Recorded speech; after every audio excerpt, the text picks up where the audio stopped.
Well, firstly, Andy, viva to you and to the viewers and the listeners. Thanks for having me on your platform again.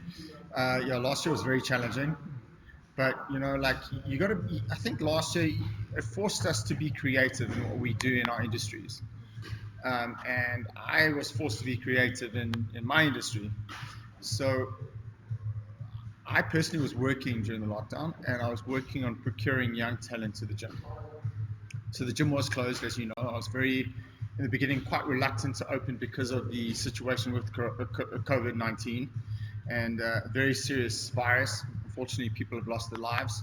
Um, so I had to respect that. And obviously, the fighters and anyone concerned within the sport obviously felt it. Fighters weren't fighting, they weren't making money. Promoters weren't promoting, they weren't making money. Even local production was ceased because of the situation. But now we see the light at the end of the tunnel. The vaccine's rolling out now, and please God, I think by the end of the year we should be having spectators back. In boxing, which is great. Been to shows where there've been no crowds, and it's been kind of eerie, but there is light at the end of the tunnel, and I think a lot of the fighters now see the light, and that's why they're back in the gym training, and we've been very fortunate that we've survived and we're here, and we're looking forward to 2021. Your stable is one of the biggest in the country, which is the hot box team, right? But also your involvement with MTK Global.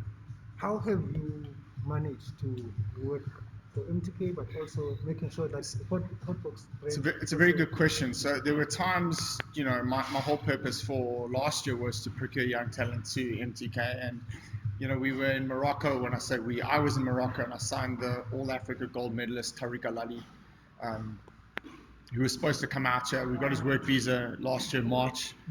And as we got his work visa, we were planning to bring him out. There was a national lockdown, so we couldn't bring him out. We're now in a position where we're going to plan on bringing him up, but there's another lockdown in Morocco, so that's kind of stalled things. So a whole year in his career has been wasted. But like I'm saying, there's light at the end of the tunnel. So he's going to be coming out. But at times I was sitting behind my laptop very frustrated and very challenged because I needed to get this work done, and unfortunately my hands were tied because of the situation around the world globally because of COVID-19. I am happy to say that things are starting to resume, like I said, and I'm looking very forward to this year and particularly next year as well. And from a hotbox perspective, we have got young talents that's joined us. The Truta brothers joined us during just after the lockdown, which is a big feather in the team's cap because I think the world of their abilities. Great family too. Then we had Ishmael Kadri, and then obviously it's well documented Abdulaziz Kanertz joined us as well. So there's been a whole host of young fighters under the age of 25 coming to the gym to join us. So from a hotbox gym perspective, we've been busy. From an MTK's perspective, I've been planning and busy. So all in all, I've been working. And a lot has happened within this pandemic. And what has happened? Change in BSA management, seeing some crucial positions being occupied, and also the passing of Bramzin Gune recently. Yeah, I was very sad to hear, one of the greatest boxing brains in South Africa, and boxing minds in South African boxing history. Z was an absolute legend. I was very fortunate to meet him, do work with him, obviously learn from him, and it's just a very tragic and sad passing. And then also the change at CSA. As someone who is in boxing, how is the communication now with the mother body, given that the female CEO there, and how are things? I've always said that a woman can do a job better than a man can, and I know people are going to fire shots at me for saying that. I think it's a wave of fresh air. I really do. I think Cindy Nkomo's done a great job. I think she's doing a great job. Administratively, she's on top of her game, and the one thing I respect and I like about her is that she always puts the fighters first. She'll never put the trainers, the promoters, and the managers first. She'll always put the fighters first. And for me, that's gold.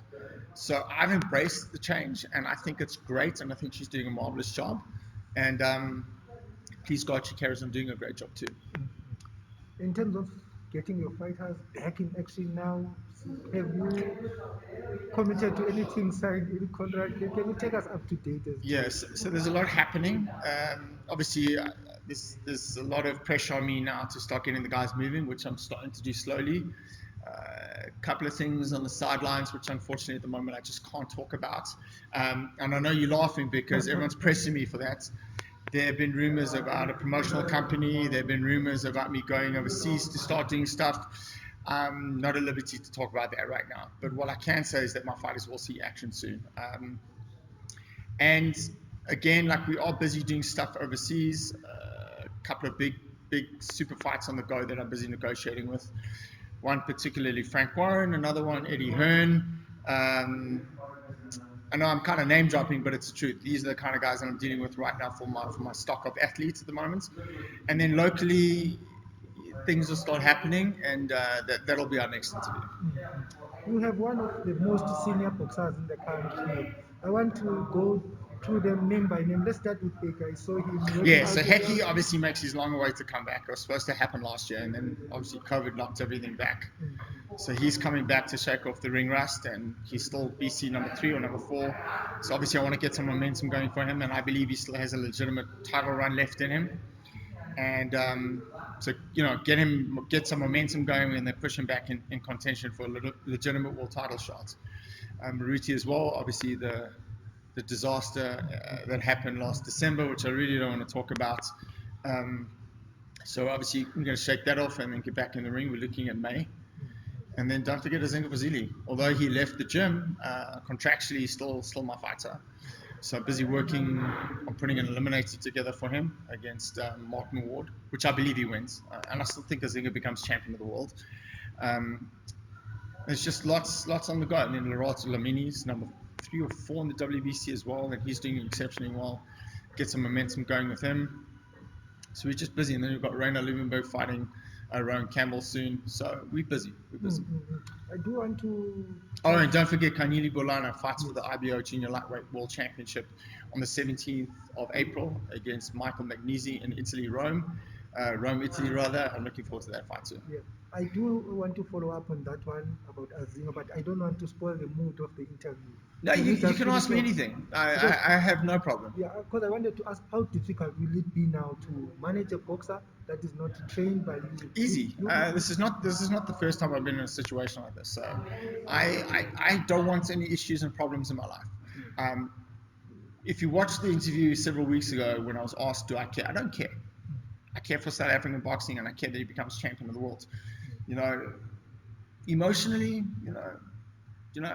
I'm not a social worker, so we're all grown men. We've got to work together now to see the best for South African boxing for him to become champion. So, if he chooses his trainer, so be it.